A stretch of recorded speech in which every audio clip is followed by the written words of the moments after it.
It's squeaky bum time down here at Bloodstains HQ, wherever Bloodstains. For most people, for most people.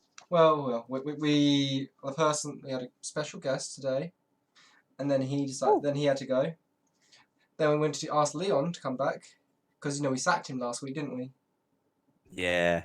And he couldn't come, so I have to settle for one-time, two-time champion and Rebel coach also. It does former recapper Rob Top. How you doing? Yeah, not bad, not bad. One-time champion. One time. I've only won it with the bats once. Mm-mm. I like the use of the term "settle for," Yeah. as if Rob didn't very kindly come in at the last second. Yes, I was panicking last night. I'm looking forward to it. Yeah, you got some good games to cover, so we've done that. Anyway, I'm very poorly set up here, as you'll find out when the actual stream goes up. But yeah, let's go to schedule and let's look at the first game. Willem, was it Willem? Yes, Willem. Attack My Bone versus Killing Jokes. Tell us what happened. Attack My Bone versus Killing Jokes. Okay, I thought I was up second, so I was not as prepared. Professionalism. Let me get top quality here. Sorry, let me get my notes up. Right. Attack My Bone versus the Killing Jokes. Nope, that doesn't. That's the wrong one. Sorry, yeah. There we go. Right. So starting off the game, we see the bones. Don't edit this out. Just don't edit this out, Fraser. It just shows how unprepared we are. This is brilliant. Sorry, I literally didn't think I was up first. Anyway, starting off the game, we see the bones take Satek, the star player, and a wizard in inducements. Jokes win the toss and choose to receive, with the bones setting up a standard asymmetrical defense, keeping the most important players alive and safe. The Jokes counter with an asymmetrical offense, hoping to pound the opposition until a hole is formed. Both teams lose turn to a riot, although this hurts the Jokes on the offense more than the defensive bones. Bash happens, and the Jokes begin to move up the field, with Laughing Gas picking up the ball. The bones try to engage and begin swamping the line, trying to stop the score for as long as possible, whilst making as few blocks as possible to stay safe. A Zamboni outright kills a zombie, and the regeneration fails because it doesn't exist. The push starts down one flank, but there's heavy resistance, and by turn 3 a fireball is used to break the cage. It's not that effective, but it does help a little, and after some more blocks, the ball is put under pressure and is knocked off the pitch by the end of the turn. It's bounced to the other flank, and the bones capitalize and cage the ball. Failed pick up by a ghoul, burns a reroll and sees the turnover, though. The Jokes try and pivot, but they're out of position and it's becoming hard. They have the player advantage, though, and progress is made slowly. Turn 4 for the bones, and they actually have the ball in a cage on defense. It's looking quite bad for the Jokes. Turn 5, however, and there's bases on the ball. The series of well-placed blocks putting the Jokes in a good position. Turn 5 for the bones, and the voice of God is knocked out, finally proving Nietzsche right. And the ball is slightly freed up as the cage shifts to the right. A lucky hole is found, and the blitz is made turn 6, but a 1 dice only results in a push, and the cage moves once again. We see some back and forth, but nothing major before the half ends, and we move on. The Jokes set a scattered defense, and the bones counter with a slightly lopsided attack. We see a high kick happen, and after the catch is successful, the ghoul with the ball is run directly into the center, and a thick cage is formed. Bashing happens on both sides, although the Jokes take the brunt of it, and by turn 12, it begins to turn sour for the Jokes. The cage begins to move up, and the game starts looking like it'll come to a close. Turn 12 for the Jokes, though, and the mummy is hit with the -1 agility, and the non-existent regeneration continues to do nothing. The cage at this point has moved to the right flank, and with the player/strength advantage, the bones manage to push harder and further towards that sweet touchdown line. Turn 14 and the Jokes can do nothing. The bones are just too far ahead, and a turn 16 touchdown seals the game. And after an uneventful last turn, it's done and dusted. No nonsense by Adam there, sounds like. Pretty much just boop. Boop, boop. Do what you need to do. I'm surprised the werewolf didn't take anything out. Mm. He's got quite a nice werewolf, hasn't he? The evil bunny. Yeah, I think was he funny missing for this game? Or was it last game? No, missing? Evil Bunny was there, but just didn't really do much. Mm. Well, clearly they had run away from it just enough. Let's go to statistics, and we can see the ball possession is very much favoured in Tug My Bones' favour. That obviously contributes to the result because possession is key, unless you're movement 7 or higher, to be honest. Then we're going to go to SPP. We can see that despite the win, the Jokes have the slight SPP advantage. Obviously, as you said, they got lots of removals. Popping into dice rolls, we can see Take My Bones armor's not that good, which means Claw might have loaded something. Probably just didn't injure anything. Maybe it's a lot of stuns. Yeah, a lot of stuns. Yeah, I think there were quite a few stuns. To be honest, it wasn't great. Regen working 1 out of 4 time. Everyone take a drink. That's within margin of error. And then we can see the block dice. Yeah, nothing wrong with them. Completely fine. The D6 is for the Jokes. You didn't even mention the wizard. Or did you and I just... I did mention the wizard. You did mention the wizard. I did talk about the fireball. I talked about the wizard at the beginning of the game, but I ran through those notes way too fast. Oh well. Yeah. Knockouts pretty bad, but you know, but regen worked. Regen worked. That's something. Yeah, it was on like a badly hurt zombie, I think. 71% is interesting. probably where you're expecting the armor when you consider you had the mighty blow.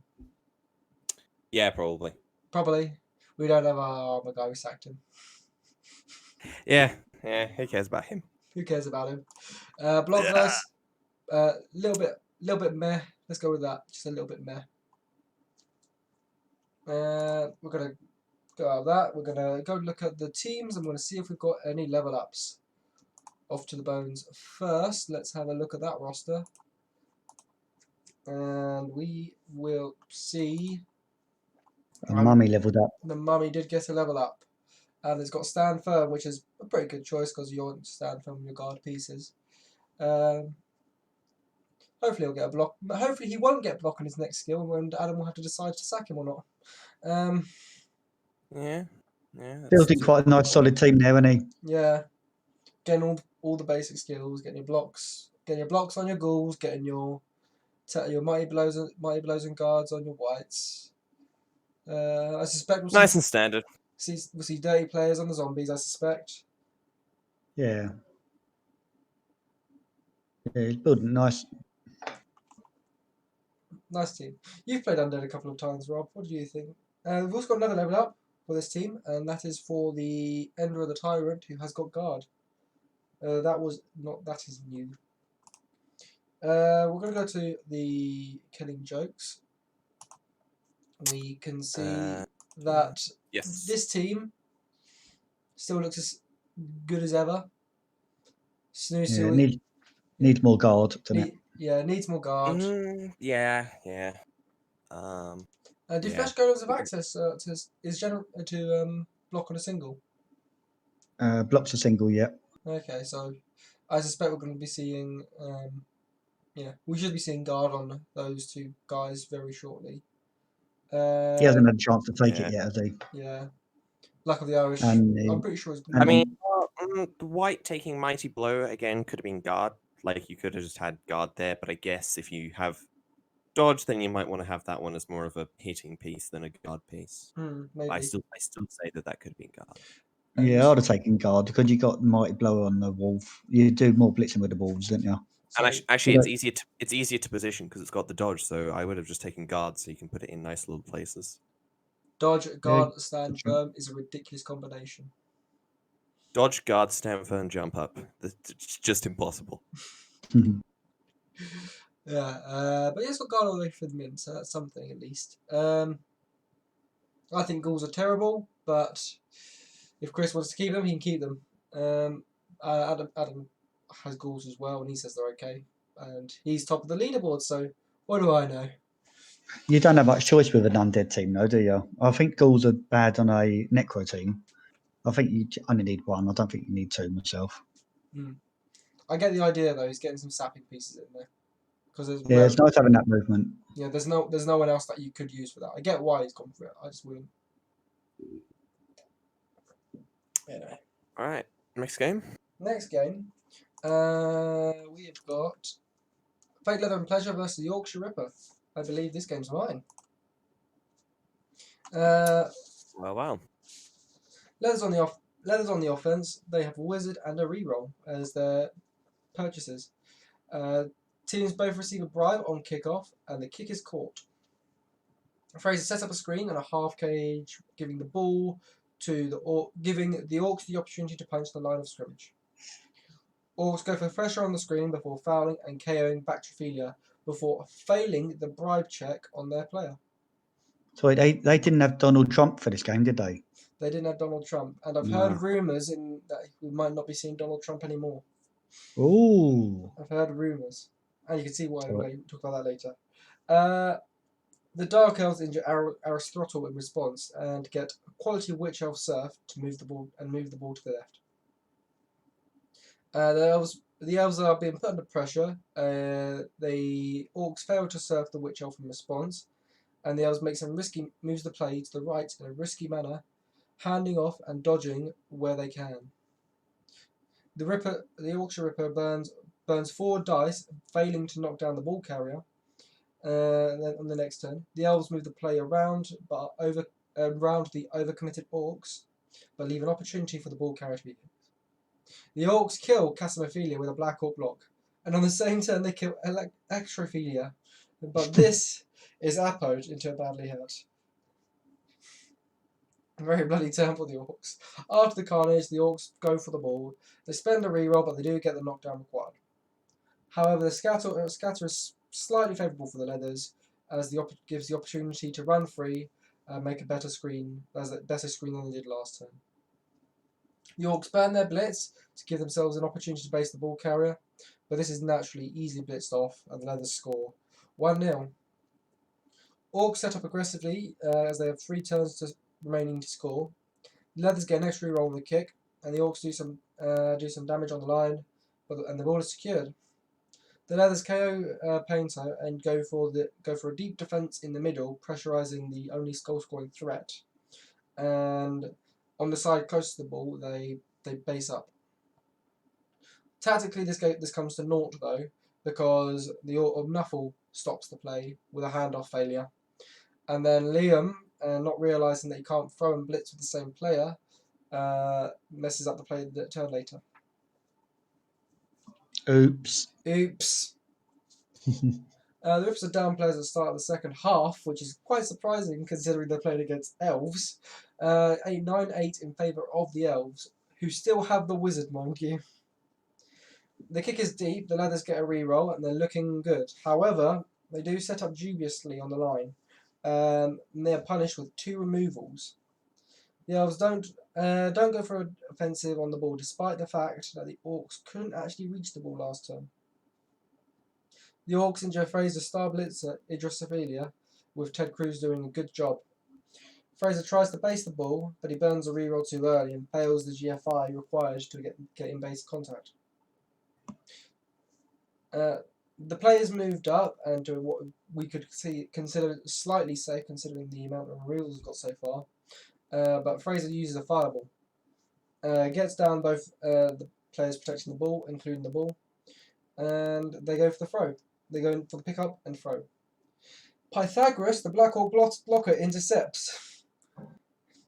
And for one... Lovely. Yes. They hand the ball off. Try to make the ball safe again. But it isn't truly safe, as Fraser is able to get a 1-die block on the ball, which is sacked successfully. The Orcs steal the ball back and make the play more safe next turn. The Orcs seem to be breaking much more armor than they did last half. By turn 14, the Elves are down to 5 for Elves, due to blocks and a couple of serfs. The Elves make the desperation play on turn 14, but the ball is screened off and moved away from the scrum that is developed on the right-hand side. A reroll is burnt on GFI, They roll a skull on the block. Fit desperation play fails. The Orcs remove another 2 players with a serve, followed by a foul by Ted Cruz, resulting in injury. That troll's been doing great today. The Leathers base the ball carrier on turn 15, but the Orcs break the ball free and score on turn 16. Leathers have 3 players left on the pitch, making the 1 turn impossible. 1-1 at full time. I think this result is better for Fraser than it is for Liam, because Liam, of course, is still going for the playoffs. Fraser has an outside chance, but, you know. That intercept by the Black Hawk, though, that saved their day, didn't it? Because he would have just run off and made it 2-0. So, yeah, that intercept was crucial. It was. Sometimes it does come down to those sorts of things, like specific, especially intercepts. Like, weirdly, intercepts are probably the thing that turn a match around the most, just because it completely denies all sorts of movement, and often puts the person who threw the ball out of position. The worst part about it is there wasn't really an opportunity to block it. That player was going to get the shit kicked out of him a turn later, and he was still going to make the throw. So he may as well made the throw then, because it was still going to be an intercept chance. You can't really assume, you can hope there was an opportunity to get a safer throw because of how he had to move to get there. Moving to statistics, relatively even, favouring the Orcs. The Orcs did feel like they had the better of the game. Fraser played very well in the first half, but less so in the second half, especially up. I think he should have tried and applied some pressure on the ball a bit earlier. Yeah. On to SPP. Good day at the office for the Orcs. Let's just say that. Yeah, that's lots of even numbers. Lots of exactly even numbers. What you want to see. And we'll come to Jack the Ripper later. Jack the Ripper seems to be an interesting player. We look at the dice rolls. Yeah. We can see that dodges were good, catches were okay, going for it were pretty bad. Arm was bad, but bear in mind, Surf counts as an automatic armor break, and he got like 3 Surfs. Plus Mighty Blow on armor 7 pieces is a thing, which means it makes sense. Pickups were bad, weren't they? Yeah, pickups were bad, and the one time he did work, it was after a reroll, and then of course that got intercepted. Yeah, and that wake up after KO, bloody hell, that's terrible. That all happened on the last drive though, because most of it happened on the last drive. Yeah, like the thing about wake up from KO is that if a player doesn't wake up from KO and gets a failed KO, they're gonna have to make the check again, which is another chance of failing. So it kind of does go up exponentially, but that's still pretty bad, I will say. Like if you get 1 fail, there's a decent chance that you'll get more. Yeah. We look at the block dice, and we can see those are some good dice. Fraser making enough making some elf blocks, and he'd been rewarded for it. And we're going to look at the D6s for the Yorkshire Ripper. Their dice are fine. I can't see anything too surprising. The armor's maybe a tiny bit low. Yeah, with all the Black Hawks and the Troll, that might be a bit low, but Oh well. Block dice. Yeah, no complaints there. Completely within reason. All good. Yeah, we're going to go look at the teams. We're going to go look at Fraser's Fake Leather and Pleasure first. Did we get any level ups this week? I don't think we did, though I might be mistaken. In fact, it definitely looks like we did get a level up, but I'm not sure where. Or I think it might be the sidestep player, or I might be getting mixed up. Yeah, the spike bot is down, so it's making it hard, isn't it? Trying to work out who got what. Yeah, it's a little bit confusing. No level ups, but the sidestep was already there. Well, still. Yeah, and organise your team better. It's like witch elf at the bottom and witch elf number 4. Hate that, man. Put your witch elves and blitzers all nicely so everyone can see what you got. I hate that tactic of mixing your team up. It's annoying. It's hilarious. I love it. Do it more often. No, I don't. Put it right. So we do have some level ups for the Orcs. we do have a couple of level ups for the Orcs.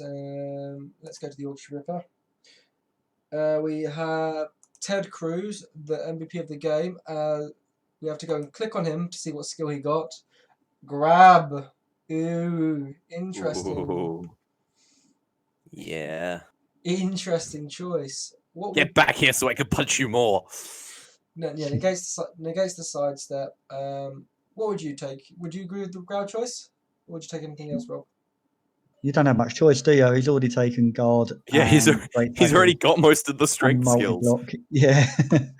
Mighty blow, guard, break, tackle, multiple block. There's not a lot of them left. Strong arm for the 1-turn attempts. Yeah, has he got a goblin? He hasn't. Not yet. No, he did have a goblin, but he sacked it. I think he should get goblin again. Should definitely get a goblin. Always have a goblin. The other player that got a level up is Nocrates, who has now got tackle. So we've got a really scary Black Orc blocker there. Yeah, there's not enough tackle in this league, is there? And there's so many. No. There's too much tackle in this league. There is way too much tackle in this league. There's more tackle than is justifiable in this league at the moment. I gotta say. No, he's only got 3, but it's 3 with mighty blow with it as well. 3 is too many, and I might even say 3 too many. It's a waste of skill. You could take wrestle. Take wrestle. Wrestle's good. Wrestle's good on a player with block. I need more tackle on my team, to be honest. No, you don't. Anyway, No one needs so Donald Trump then. Donald Trump. I've already spoken with Liam. Liam reckons he's going to sack him. He's got the money to replace him with a lineman if he wants to go for it. If he wants to go for the no lineman approach. He's obviously the player that's going to be replacing him. It looks like it's going to be Jack the Ripper with the edge up and the sure hands. Already got the block. Movement 6. It seems like a good choice from when I was speaking. He doesn't do any throw plays, so. To save him 180 grand in TV, so that bring down to 1720. Yeah, it's a good. I'd like to see Donald Trump be killed instead of sacked, but it might just have to be sacked. Yeah, so, I would keep him, but I'm playing him next. Yeah, I wouldn't keep him. It's unnecessary. It's bloat. I mean, it's a good player, but considering that the team itself is also good, like you don't need to rely on players like that. Like, for instance, if I had a Narion on my team with a bunch of other decent players, then I would immediately sack a Narion because he's got the niggling injury. It's risky for him. But I don't because I need him to score. But with this team, you don't need that player to be able to do anything. Getting the ball off a strength 4 guy, and with all that guard on the team as well, is really difficult. Yeah, it's a tough choice. But if he's not giving away wizards, then that might help him out a little bit. I mean, the other thing with keeping Donald Trump on the team is he's a target. Like, people seem to ignore I know I personally, I'm pretty sure some other coaches do ignore Ted Cruz and just go for Donald Trump. Even though Ted Cruz is equally scary in this team. I mean, the main reason I don't go... Well, I've only played it once, but the main reason I didn't go for Ted is because I can deal with a strength 4 player, a kite player. Although, actually, no, yeah. Yeah, it's much harder to deal with them, to be honest. Donald especially Trump might with have movement 6 at that time as well. But, well, I mean, I play teams that can deal with that movement. But the movement 4 troll, I can just sort of move around and not have to deal with the strength 5. That's the irritating part. If it was my team, I wouldn't get rid of him. Well, that's that one. We're going to go to the next game now, which was my game. Now, I don't think this is much of a contest, I think, it personally, but I'm not the one doing this game. So, Rob, take it away. Yeah, so I got the pleasure of commenting on your game against Alistair. So we got Brett's at 1670 versus the Rats at 1440, and the Rats took Wizard and Babes. So Rats with a Wizard is obviously very strong. So I would have thought before the game started that the Rats did have the edge on this game. But you've got a bit of tackle, haven't you, Callum? So you did have a fighting chance. So the game kicked off. The Rats kicked to the Bretts And turn 1, the Rat's killer piles on, gets fouled and KO'd very next turn. Now, I think if the killer come in from another angle, then maybe he could have protected it better. But, he didn't, and it was easy for everyone to surround him. He only got 2 assists, but know your opponent, and Callum likes fouling, and he's got a dirty player standing right there, so it was a risky move. Yeah, it was a risky move. So, yeah, he got KO'd and taken off the pitch. And Callum sort of moves forward to standard cage down the middle of the pitch. Turn 4, a fantastic wizard. I think it injured 2 players, if I remember rightly. Yeah, down all but one, I think. It was the scatter, though, wasn't it? The scatter bounced right out, so it was easy for the Rats to get. He's got a agility 5 Rat, and the ball's in 2 tackle zones, so it's a 3+ pickup. I didn't like the way Alistair played this move. He picks the ball up with the XIV, and then he throws it to another gutter runner, which I was expecting that gutter runner to run off, and then the 2 other players to screen him to make it hard to get the blitz on him. But he didn't. He just sort of handed it off to and he just moved forward like 2 squares and handed it off. And then that gutter runner had to make a run for it down the pitch, and he was still in range of like a tackle guy. I know that he had to make dodges and stuff to get to him, but I just generally thought that he could have played that much better. So Callum got the two dodges and 2 GFIs to sack him. And where am I? Callum gets the ball back, but needs 2 go for it on turn 8 to score, which comes off nicely. So 1-0 to the Brets. A lot of the KO players returned. 5 out of 6 returned, and 2 of them were down to the Babes as well. So the KO rolls were brilliant. And Alistair brings his 1-turner on, gets a nice 1-turn touchdown. Second half, the agility 5 gutter runner gets KO'd by a rock straight away, which I don't know if it sent him into panic mode. I don't know, just what was going through Alistair's mind. Could he put the 1-turner up on the line straight away? Now, picks up the ball and needs a reroll to pick up the ball, and still continues with his plan. I wouldn't have done it like that myself. The reason being, he picks up the ball and then throws it to the 1-turner, but he hadn't moved anybody, to screen it out of the way or anything like that. He just basically completely relied on dice with no reroll, and that could have backfired big time. But it didn't. He does have sure feet, so the only thing they thought failed. Yeah, but he still had to throw and a catch to do. So yeah, he could have made it safer for himself. That's what I'm getting at. But it didn't fail. So shut up, really. So 1-1 half, 2-1 half time. Oh no, sorry, that was 2-1. That was a 2-1 turn 9. So Callum's basically got 8 turns to score with his team. He's getting all the removals, and it was quite nice, easy drive actually. Not many Rats left. The Rats were running away at the end of the half. I'm surprised Callum wasn't doing any vanity passes because there's no one near him. Maybe it was a bit too risky and really wanted that draw. I'm not sure. 1-turner. I'd like to talk about it. Callum has. We'll talk about Callum the 1-turner. does have a chance. Yeah, Callum does have a chance to get in the top 4. So I think trying to get the draw instead of the loss is still quite important.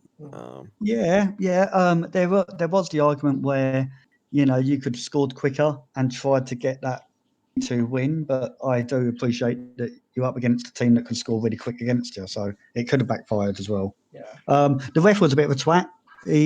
Callum failed every turn, every single turn, I think. That happened in my game against Callum. I'd like to point out in the last 2 games, Chocolate Rain has been sent off on the first foul, and this time the ref took a blind eye. We like this. Turn 15, he got sent off. But I don't think it was every turn, but you must have made 8-10 fouls somewhere like that. Something good. Right, I want to talk about his 1-turner. We will talk about that when it comes to teams. Unless you want to talk about it now. Okay then. I'd like to talk about it now. Let's talk about it now. Okay, go on then. Because Alistair, you're relying on him way too much. Like seriously, way too much. Yeah. You need to be spreading that SPP around. You need to be hitting him when he is on the pitch as well. I just think, if something goes wrong, that can be the end of him. It takes a good wizard. Just takes a good wizard. Or even boomer. good wizard. Even boomer. Yeah, no, I see. I get that. He could score early and then get the ball off you and score again. I totally get it. But I would say that he could. I would have stalled it out at least 2 or 3 turns, something like that, and just protected him big time. Try to get the ball to him. Try to screen him up as much as you can, and just work your way down. And not giving somebody 8 turns to score. I don't think is the right thing to do. Because he's a one-turner doesn't mean that You have to score in 1 turn. It doesn't mean that you have to score in 1 turn. But just having that moniker, I think, makes people think that you have to try and get that 1 turn with him, when in actuality he's just a very mobile piece that you can use better than other pieces, I think. Yeah. With the occasional 1 turn if it's desperate. Or not desperate, but like tactically necessary. I totally think leaving him off the pitch for Callum's drive and bringing him on for turn 8 is the right thing to do, without a doubt. That's what he's there for. I was as tactically, you can see I wasn't expecting a 1 turn in the second half. At the start of the second half, which means I was expecting at least a little delay from Alistair. But oh well. But in a way, he got the draw he needed. He got the draw he needed. Yeah.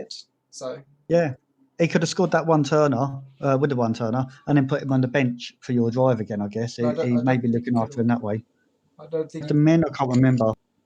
I don't think he had enough players that time, the second time round, because I pulverised his team a bit. Oh, that's right. No, he is definitely on the pitch for your drive, wasn't he? Yeah. Anyway, let's look at statistics. Ball possession very much one-sided, but as we said, movement 7 and above is the sort of thing that doesn't need that. Possession is key to winning games, or at least getting draws.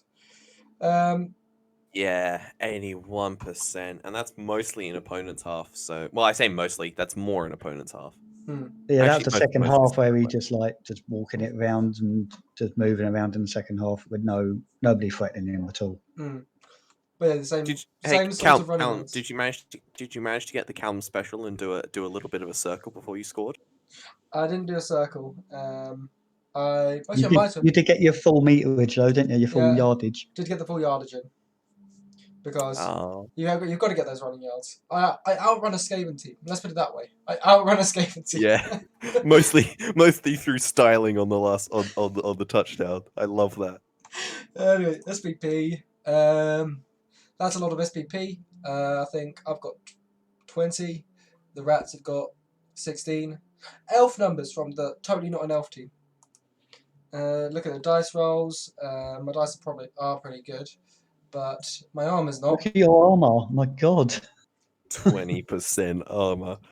I think if Leon were here, he would disapprove. He would do some maths and say that's shit. I mean, that's slightly outside of margin of error, I would say. Slightly. Although it is a low sample size, so it could just be. I mean, low sample size is 10 high, not 10 low.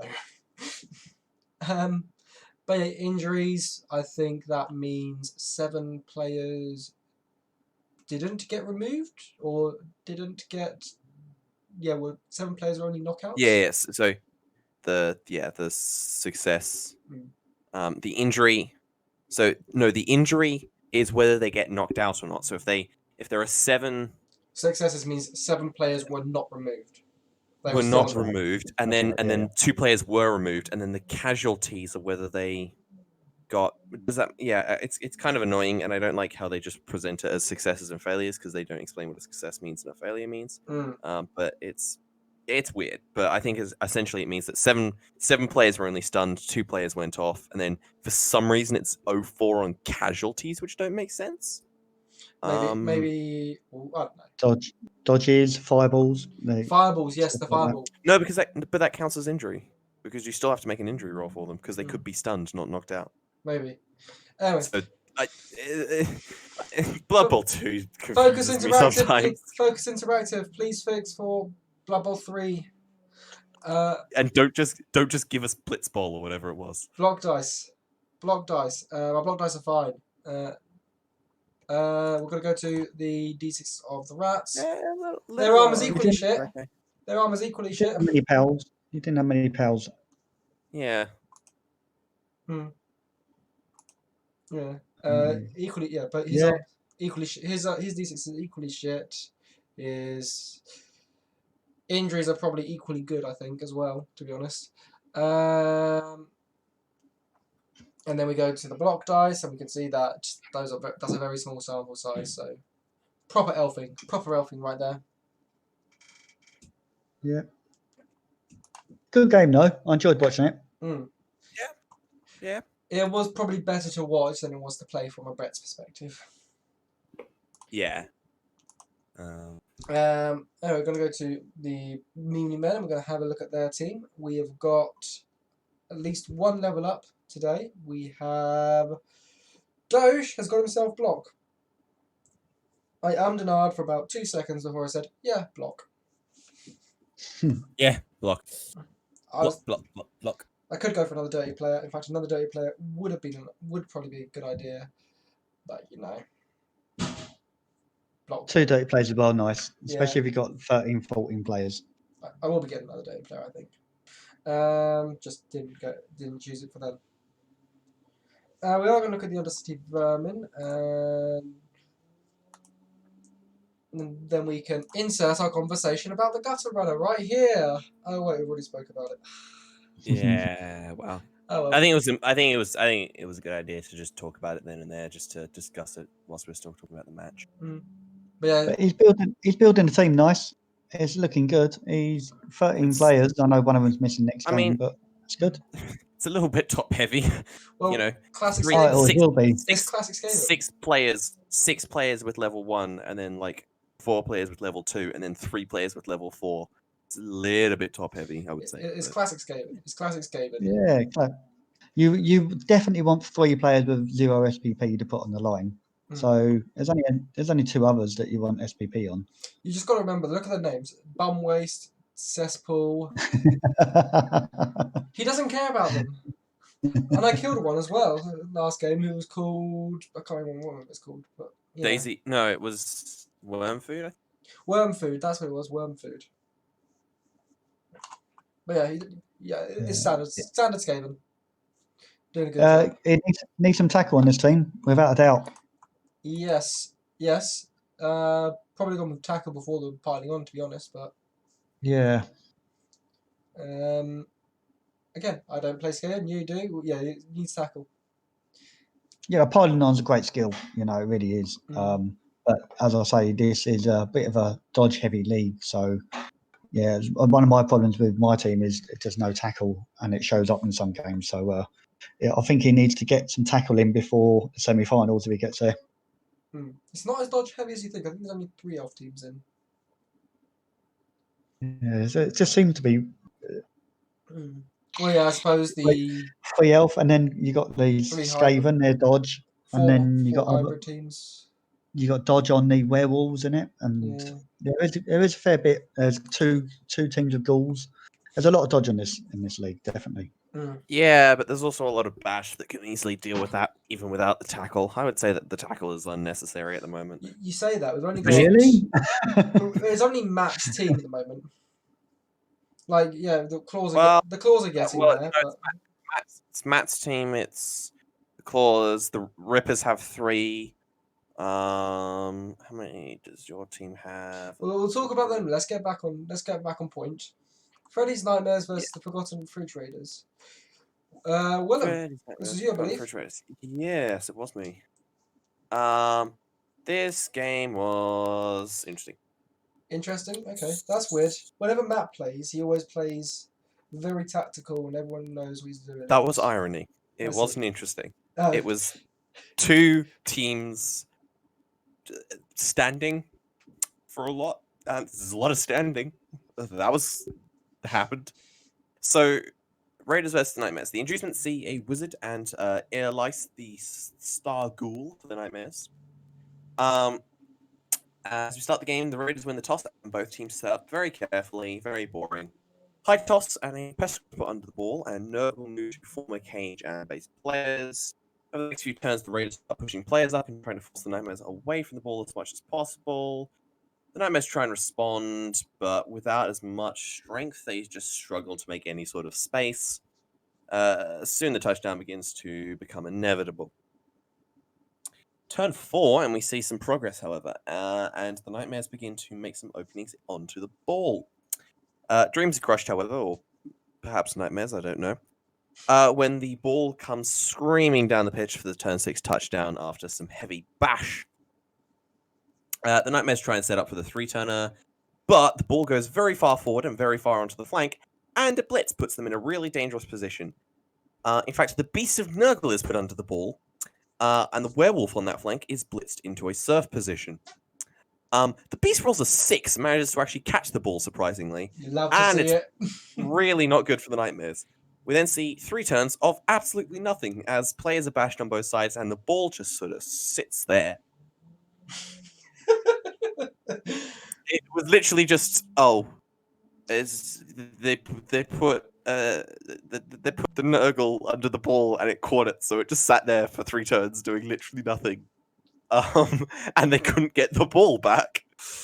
Nothing sounds more funny in my mind and seems extremely matte to me. Oh, it's so good. So, going into the second half, the Nightmares down their star player after some injury stuff happened that I forgot to mention earlier. But still in with a chance to score. The Nightmares respond to a standard setup by the Raiders with a slightly skewed to the right attack. Ball goes relatively deep and play begins. Ball is picked up and begins to move after some nice safe bashing. The turn is over. The Raiders begin to mount the defense, but they're just a bit too slow as the Nightmares begin to push up.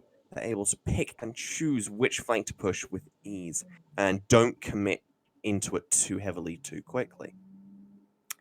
Turn in and Nurgle begin to advance on the ball and pressure sets in. A surprise lightning bolt knocks out the Beast of Nurgle and the Nightmares begin to try their advances. Failed dodge sees the ball in a risky position, however, and it's all going wrong for the Nightmares. Turn 12, and they wrestle back control, however, and begin to make steady progress behind enemy lines, where Nurgle is just not able to get to them because Nurgle doesn't dodge. There is a bit of a strong defensive push from Nurgle, however, and the ball is actually forced back into the Nightmares' half, although still in their hands.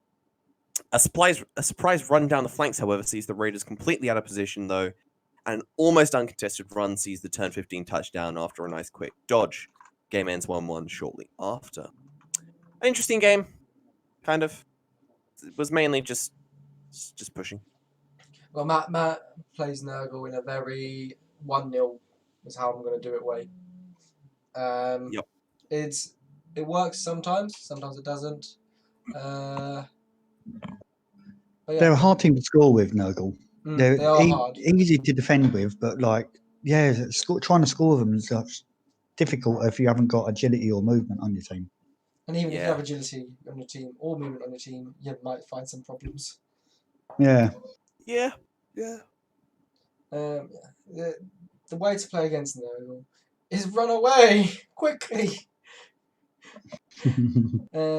Which I suppose favours elves and Wee Man didn't do enough this game. Wee Man piling on claimed like no victims, which was very, very sad. Well, pop into statistics. He got 2 casualties with him. Pop into statistics. We'll get to Wee Man in a second. But not enough. Wee Man, one of the best players in the league at the moment, but yeah. The Fraser Raiders get more ball possession than the Nightmares, but again, Nightmares do have enough to score. Lots of blocking, lots of passing, not so much passing as you would expect from Necro versus Nurgle. SPP front, a couple of even numbers there. Wee Man gets 2 casualties, as we just said. One of the best players in the league. No one's going to argue with that, I think. Not really. We can see Nightmares getting their normal 10 SPP. They normally get 10 or 9. They normally get no passing play this game, though, which is Maybe Barry's learned something because we have noticed Barry's results. Barry's results have got a bit better, haven't they? Maybe Barry knows how to play against Nurgle. You can't pass with Nurgle on the pitch, can you? Well, his results have got a bit better recently in his past few games. Remember, he got a win against someone. I can't remember who. Me. His next game's against me, and just look at this one. And I'm sure you're happy to see a son of your own, Beetlejuice, get the MVP. Yeah. But he's giving him kick. No, we'll Which, talk about that in a He second. needed dirty play all day long. Dice rolls, Freddy's Nightmares. Ron was pretty bad, but for their sort of team. But Claw Mighty Blow is obviously going to... Or Mighty Blow and the 2 piling-ons that actually worked. Although, again, still, I feel like it was low. But Tentacles did its job half the time, which is all you can really hope for. Foul Appearance worked 6 times, which is suspiciously high for this Nurgle team, who never seem to get a successful Foul Appearance. Got it all in one game. But yeah. Block Dice, they're fine. And then we're going to look at the Refrigerator's Dice. Armour is also pretty bad. Obviously, Claw having an effect there too. yeah. And we can see the Lightning Bolt was successful. Wake up from KOs. Oof. Regeneration isn't even rolled. So we don't even... proving that regeneration is a fake skill. It's not even here. It's not even showing up. Yeah. Terrible. Block Dice. Absolutely terrible. Lot of bashes. A lot of dice are pretty good. Actually, slightly bad, but meh. Within reason. Do everyone take a shot? Push it. The only thing that I would say is out of average is maybe the pushes being high, but even then, that's normal. Yeah. And then you're going to go to their teams now. Freddy's Nightmares first. They do have a level up. Unfortunately for me, as their next opponent, we will see that it is Sirius Black. So 2 block on 2 werewolves. Could be bad. Could be bad. They're not quite evil bunny levels, but they're on their way. They're on the way to the party. Sorry, I was struggling to find them because they're in the middle, weirdly. So it's like, wait, are the werewolves? No, they're there. They've only got block though. Like, no tackle, no mighty blow. It's maybe not too bad. I mean, it's not too bad, but it's what is players. I mean, you've got wrestle. Like, that's the thing. You've got wrestle. You can just use your wrestle and use your block players. And We'll see the only thing, the only threat that they can provide is against your peasants, and they're threatened by literally everything anyway. So anyway, that's them fine. Block's an obvious choice. No complaints there. We're going to go look at the Forgotten Fridge Raiders, who have a level up for Beetlejuice, and as Rob has already said, kick. Yeah. I think that's a reasonable choice considering they're a slow team. He said his kick. He said he lost his kick player, so he wanted. I remember seeing a kick player on that roster, but I can't see it now. So Beetlejuice taking kick makes sense. Yeah, it's a logical choice. Just being able to put the ball where you want it. And also, a player called Stubby Toe has been sacked because he got a movement down. He stubbed his toe. Stubby Toe stubbed his toe. Yes. Looks like Bam Bam's going to level up quite soon. Bam Bam Margarine. I can imagine he's going to put tentacles on that. I think that's the strength 5 I warrior. think block first. You think block? I think block first, then go for tentacles. You really? I'd go tentacles. No. Second strength up. Of course. Second strength up. Why would you not just take the second strength up? Like, duh. Okay. I would skip it. I would ignore another strength up in that character because you want to get block and you want to get tentacles. Yeah. Next game. Flight of the Lizards versus the Knife-Eared Bastards. The game that was to and throwing and probably ended up how it should have been, but it could have gone the other way. Rob, what happened? I don't know really what happened. I'm surprised that I've watched a couple of Daniel's games, and some of them I thought he's played well, and some of them I just thought, bloody hell, you're risking your war dancers mega. But I don't know, it's just paying off for him, isn't it? It's Lizard's got the fame. Lizard's kicked to the Woodies and got a perfect defence. So all of a sudden he's got a load of lizards in his way, but he just dodges out and does well. He just scores in 2 turns, Classic elf shit. and he also, yeah, just it makes it look easy. He also gets a casualty to one of the diving tackle sidestep skinks, which must have been really nice for him because they're going to be a problem for him. And on the lizard drive, he does like to try to dive in with the war dancers a bit too much, I think. And he's not really paying attention to the guard on the corners of the cage either. So he's sort of flying in there and trying his 3+, which were fouling quite a lot. And even if he did make it, he's only got a 1 dice. But it might pay off. The Lizards eventually score on turn 7, so they couldn't stop the drive. He did try a 1-turn touchdown attempt, which was quite nice to see, but he had no rerolls. And instead of getting a push with a 1 dice, he got a power and it sort of ruined it straight away. But it's nice to see that he's trying them at least. He has made Yeah, it 1 turn. glad to see that one of the elf coaches knows how to do it. I did ask. I keep getting told off for not doing it because I have no clue how to do it because I forgot. Just look them up and there's plenty of things on YouTube and books and there's plenty of stuff to learn them. I did They're ask not Leon. they're not as hard as you think. I did ask Leon why did he score on turn 7, and he said because he forgot about the 1 turn. Oh dear. Oh dear. So second half, Woody's kick deep. He cages up, but the Woodies managed to get in and actually split the cage from the rest of the team, which was quite nice. And the war dancer fails another leap into the cage. The lizards do manage to regroup.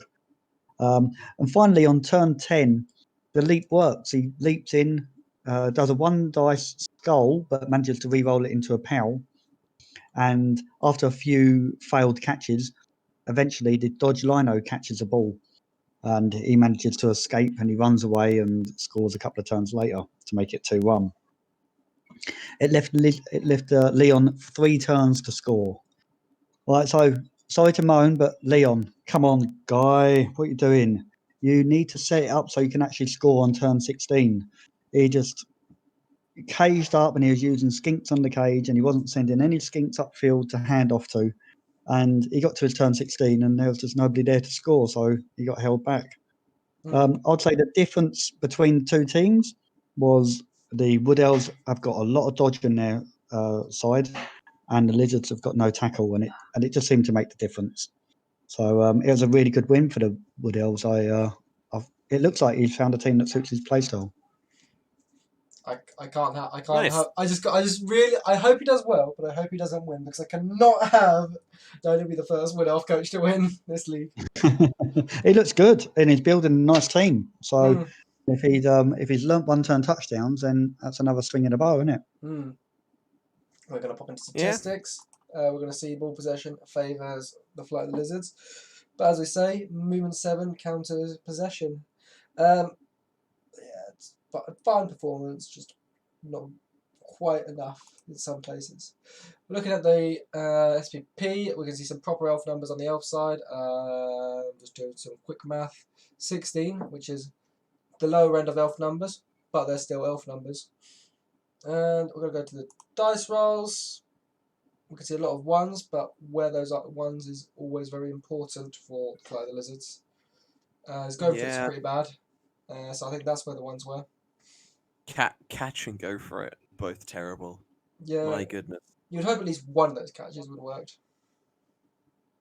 Yeah, when watching the game, I did watch it all as well without skipping through, and it didn't seem like a dice in at all. It seemed like quite a balanced game on dice, but yeah, I didn't think it doesn't look like it here. And then we're going to look at the Knife Bastards D6s. Classic Wood Elf armor. Not working. It's not working as it should. It should be actually, yeah, not working as it should. Should be a little bit higher. Probably not. And even bear in mind that here Leon does have a little bit of mighty blow with the Croxigore, so Yeah, it's a little shame. Still, that is low. Dodges are low as well, but if we're talking about things that are low. But he's got the dodge. He's got the dodge skill, so that does include the dodge skill. Mm. So yeah, so a lot of those It might are have been. were rerolled free of charge. I don't know. I don't know because I didn't watch the match, but there might have been some 3+. There might have been. But he passed most of them. What I'm getting at, he's rolled a 1 or a 2, but the dodge skill's kicked in, so it hasn't caused a turnover. Yeah. Right. So yeah, he made loads of dodges. He only failed 1 or 2 that caused a turnover. Leap not working that very often because leap's a very dangerous thing, and a coach with heavier feet would have probably fouled those wall dances off the pitch. Leap is best skill in the game. Don't start bad mouthing Leap. Leap's a very good skill, but it's Yeah, dangerous. If I was to give Daniel any advice, I would say don't just try to leap in every turn. I would say just set yourself up and then time it right for your leaping in.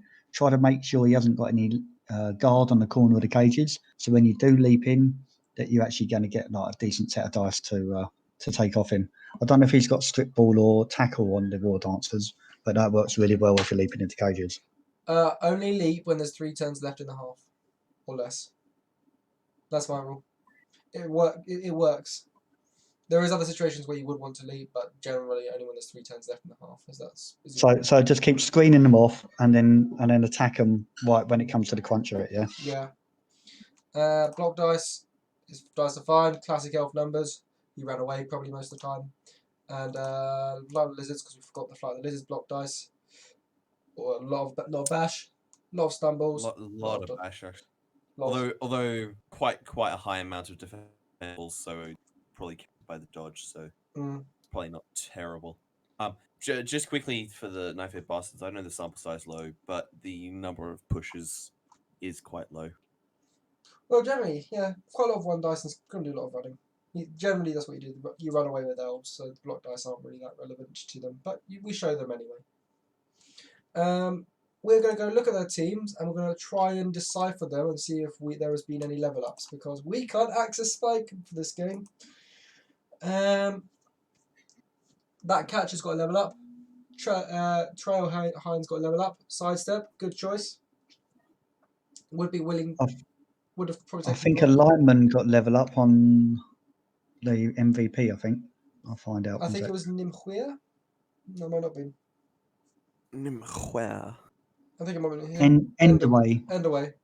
Yeah, Endaway. Dodge first. Obviously a reasonable choice. You've now got fast dodgy Amazons. Yeah, 10 dodge on that team. 10 dodge. The only 2 players that don't have dodge are a thrower who's 1 SPP away, 1 throw away from a level up, and Chesnilly, who is also 1 throw away from a level up. Because of the lack of tackle in this division, we shall have an entire team of dodge because he's almost there, isn't he? Yes. He's got a really good chance of winning this season. He really has. He's just made a dodge team when there's hardly any tackle in the league, and I think it's going to pay off. You know, one thing that's kind of irritating about this team? Literally 0 permanent injuries. There is nothing on that team. There's no movement downs. There's no nigglings. There's nothing. The plight of the elven coach. And that's with armor 7. I'd point out. You can also hire a new catcher as well. He's probably not hiring it now to keep his TV down. From what I've heard, he doesn't like catchers. He's got 110k. Literally hates catchers. Would you buy another catcher? I would buy another catcher and sack Chesnilly. I would, to be honest, don't know how he feels about catchers, but I might just not take the catcher and just start putting it into stadium upgrades. Catchers are gutter runners, but they have more skills. A catcher can score 1 turn touchdown as well, with a little bit more dice than a gut runner. They're good, aren't they, catchers? And because they have that 1 less movement, they don't feel like a crutch. When it happens. Can you have 4 catchers on Wood Elf team? Is that right? Yes, 4 catchers. Right. But yeah, we will. Was that the first team? That was the first team. You can have 4 catchers on all elf teams that can take them. which makes them Apart interesting. from the Dark Elf team, you can only have 2 catches. That's why I said all elf teams that can take them. Yeah, the Dark Elves can take out catches. Yeah. As we can Anyway, see, moving on. we're now to Blackadder the second, or Blackadder 2. We're going to probably see Blackadder the third, and then finally Blackadder goes fourth eventually. Yeah.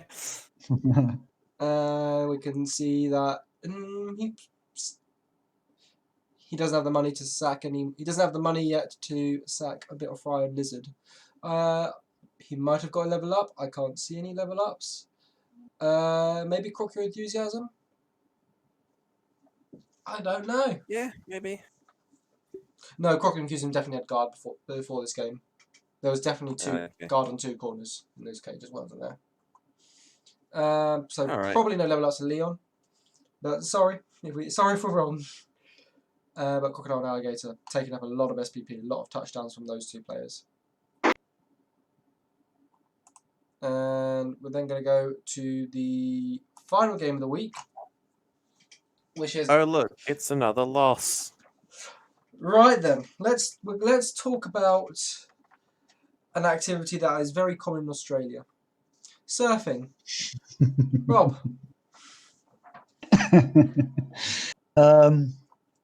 The game went a little bit. You tried to score quickly and got pinned in on the side, and that was it, wasn't it? Really, it's just surf after surf. I think it was 3 players in one turn, if I remember rightly. Yes, I put them down in one sentence of the Elves push the Chaos away. 1 second, where is it?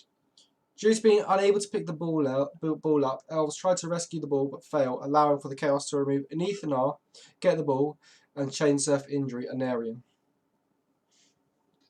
Yep, and then as soon as Cenarian went off, that was basically cool. Yep, lost. I'll Can't do anything with I'll that. go through the match report just for consistency's sake.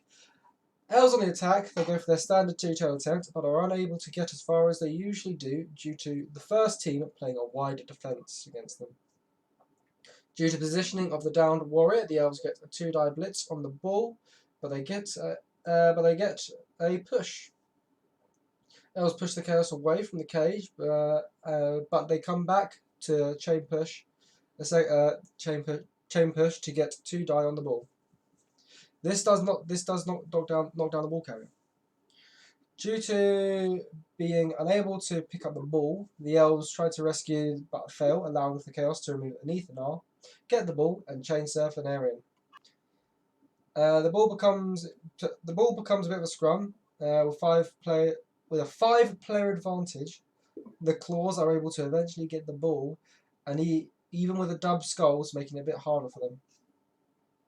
The ball handler gets the ball moving on turn 6, and due to the lack of players, it becomes real desperate.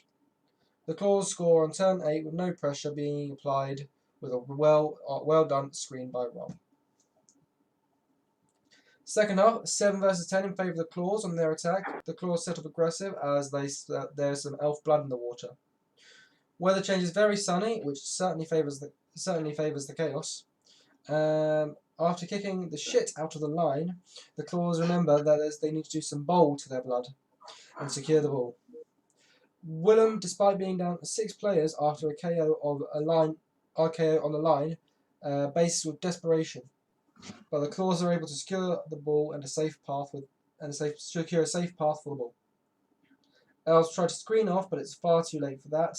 They are down far too many players. The Claws keep the path clear for a touchdown-free stroll close to the end zone. Claws score on turn 12 with ease.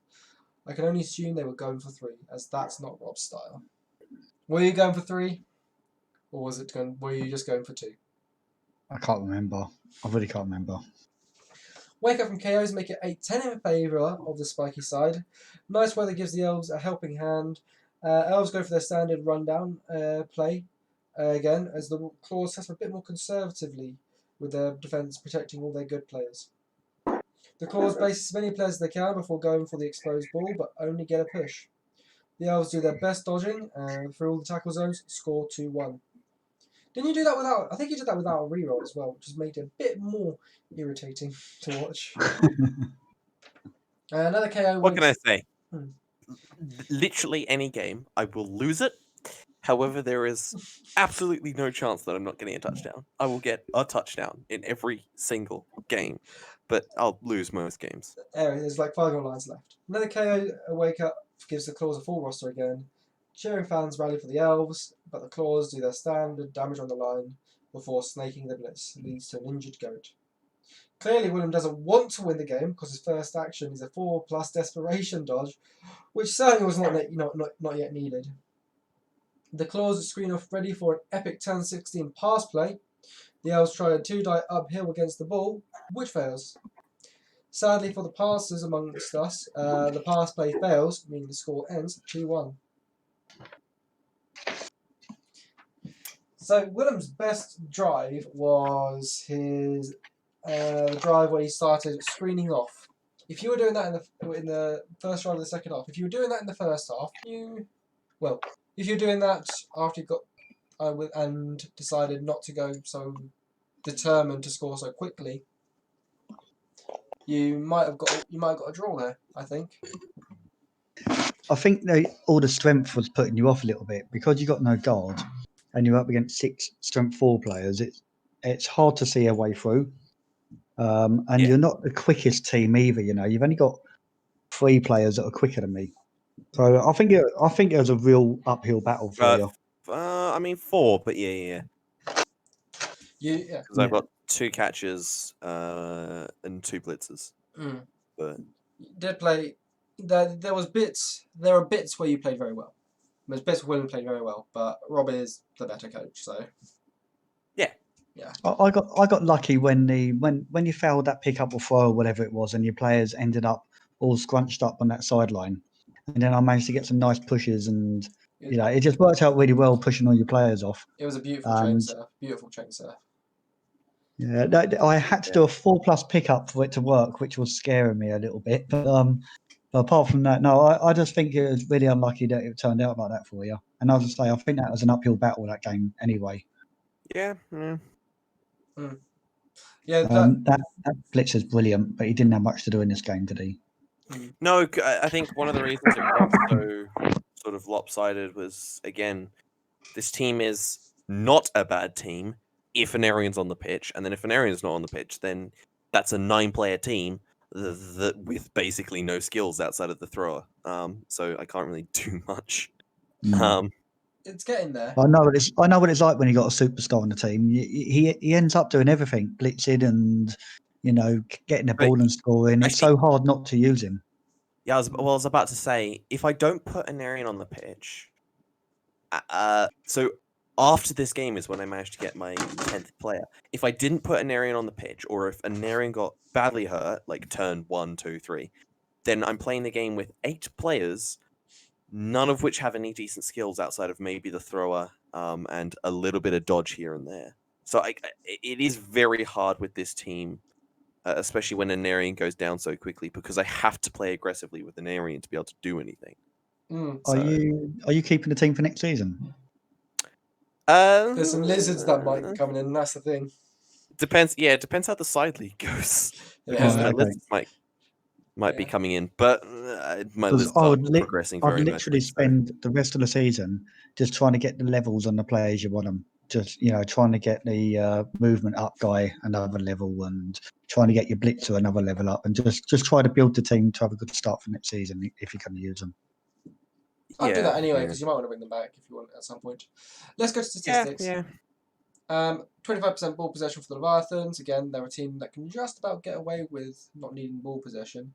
The Claws getting 50%, 31% in the opponent's half. A bit of nice domination, slapping down your Blood Bowl knowledge there. SPP, we can see elf numbers nowhere to be found. Well, 11's not really elf numbers. 11 and 12. 11's low. 11 and 12 for SPP, but of course, let's look at those dice rolls. Armor, you held up pretty little bit low actually. A bit of core might have had something to do with that. Although, the fact they got a bit of armor set as well. Surf. They get like 4 players surfed at one point throughout the game. Yes, 4 players for surf. That's probably part of it.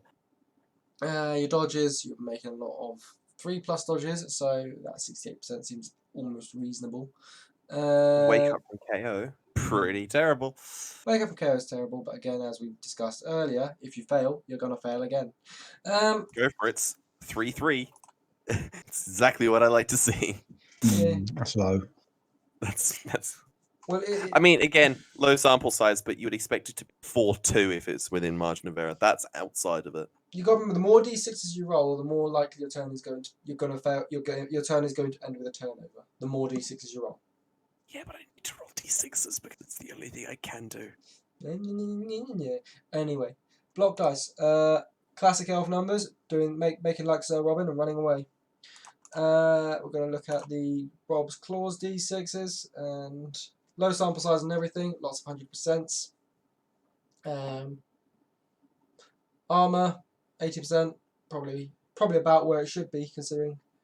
Catch is slightly low, but again, low sample size. Block dice. Now this is some nice dice you got there. Beautiful. Exactly what you want to see. Lots of dice. Yeah. Watch for it. Watch for it. Not a single one dice because Oh, 6 really? strength 4 players. Not a single one dice because 6 players with strength 4, and the fact that someone doesn't want to do one dice is because one dices are risky. A one dice is basically a d6. Now let's go to the teams. Let's talk through the Leviathans first. You first, Willem. Tell us about your team. Any level ups? Not that I can remember. I don't think so. Maybe I got dodge on either Hope or Eltharion the Grim. No, I think I got a vanity pass with Hope, which got me the dodge. Although I think that's when that match happened. Let me very, very quickly pop back into the match to see if Hope got the SPP. No, in fact, no. That was actually no. I got nothing out of that. A journeyman got the MVP. And of Yeah, course, yeah. Journeyman got the MVP, and I think I also rolled super low for my money, so I can only buy another lineman. But Okay. 10 players. That's something, journeyman. right? Well, it's good, yeah. I do like it's like you refuse. You're one of those people that refuse to hire a journeyman if it doesn't fit your name. What did you buy? Another lineman? Yeah. See, I meant to buy the journeyman who got the MVP. I misclicked because it's easily done at the end. Especially because not generally you don't hire journeyman. Yeah, I've had it where they don't cost you any money when you're playing the undead teams and stuff, and I still clicked no and thought, oh, what am I doing? But I wouldn't buy linemen if I was you. I would just save up and buy catchers, and just keep the linemen as loners. I like 11 players. I like Well, having I like having a full roster. He has 2 catchers, which is okay, but I've got 2 catchers. I've got the thrower. I would like more people. If I had 9 players, because I was planning on buying the cat, because I rolled a 1 for money, I couldn't afford it. And so I just went with the lineman because I felt like for my next game I have a chance of winning if I have players. You hope. But you're going to have a loner anyway. You might as well have 2 loners, and after your next game, then you'll be able to afford a catcher. And your catcher's a movement 8, which is what you're needing. How many dice I roll? You're so pessimistic. How many rerolls I go through? You're so pessimistic, Willem. But how much are catchers? 90 grand? Yeah, 90. Yeah, so they're only 20k more than linemen. I think you find your money away on linemen myself. I agree with you, Rob. I agree with Rob on this one. I prefer the armor and being able to just put players around. Because now I have 3 players that I care less about. Because you would have 3 players that you care less about anyway if you just had the lineman. Yeah. Journeyman is trash. No one likes journeyman. Yeah, but anyway, they're line fodder.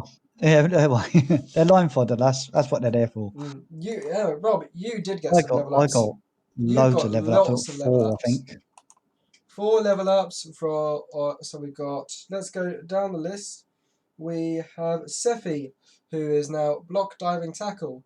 If anyone knows why that's going to be interesting, it's going to be interesting. Polaris, who's also got a level up. And Polaris is I did copy Sage on the old diving tackle and the warrior, I have to admit. It's going to be interesting, especially when they get to sad form. But yeah, Polaris. So both 2 strength 4 beastmen with block. I nearly took Wrestle. I was I tempted would to have, take Wrestle. Oh, Wrestle makes sense. to be honest, well, and again, Oh, you got the never horse trust place. my ideas. Never trust my ideas. But because you've already got strength 4 block beastman, with that one, I would have taken strip ball Strip ball. because it's a strength 5 player when blitzing, so you're gonna want to try and blitz occasionally. And if you've got the strip ball, that makes it interesting. But One of the things I've never been trust my finding ideas. about this team is all the players without block have been just eating my re-rolls up, and it's been really infuriating. Just That's you a know, fair point. yeah, and that's probably why I went for Wrestle or block. You know, Next player on the list, Antares. We talk about tackle. Oh look, Antares has got tackle. yeah, I've got Mighty Liam blow next, block tackle. Woo. but I've got Liam next, so I really want to take Claw, but I know I need tackle. I just know I need it. So Liam, Liam got not saved. Leon. Liam. Oh, There. Liam, yeah, that's it. So yeah, I really wanted Claw, but I couldn't take it. Yeah. Claw's always fun. And then finally, we've got Sirius, who has also got block. As we just said earlier, safe choices. Signy is still yet to get a single SPP. Yeah, annoying. Guess he's gonna. Might sack him and buy another one. No, just score with him. Just score with him. He's got Edge 3. That's not that hard.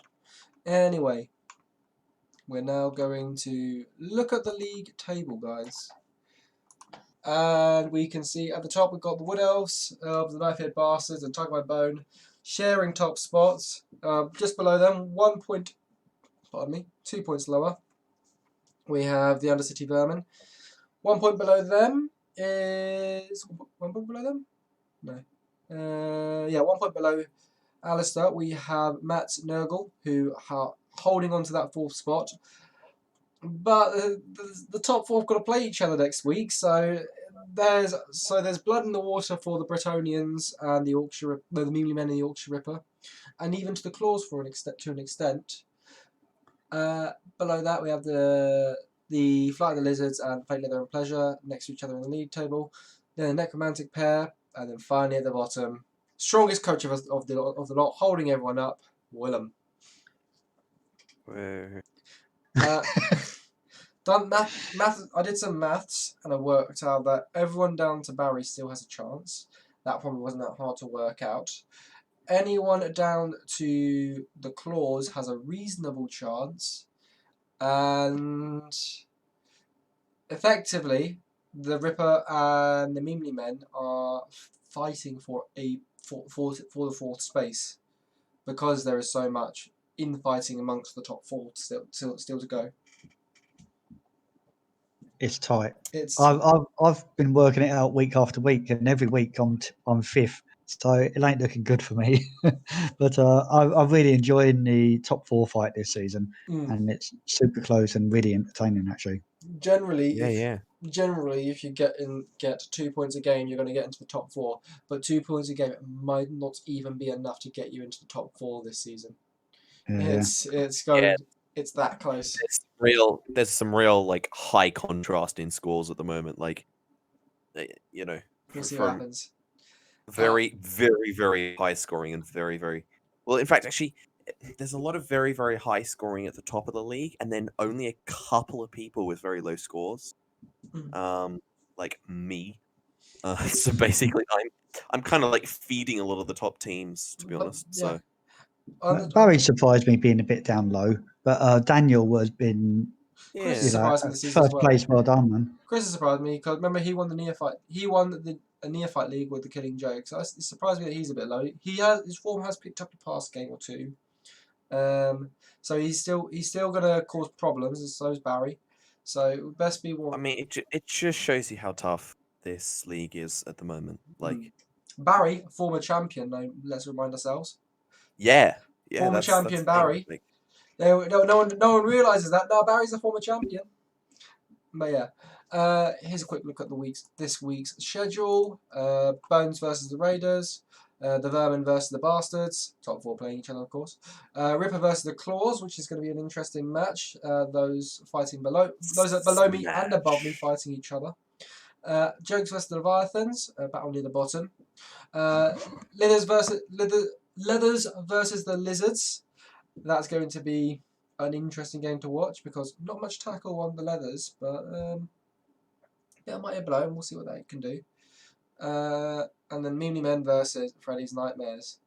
I was looking forward to this game right up to 2 weeks ago when I realised Barry's form started picking up. So we'll see what happens. Yeah, but I don't know what was happening with Barry for the first few games, or for like the first 4 or 5 games of this of this league. But he's starting to get back. He's back getting up back there. where he should be. He stepped it up. Maybe he's taken a while to figure out the team. Yeah. Anyway. Come on, Barry. Yeah. You need to win that one, mate. Anyway, that's it from us this week. Nuffle bless. Yeah, enough of less. Enough all bliss.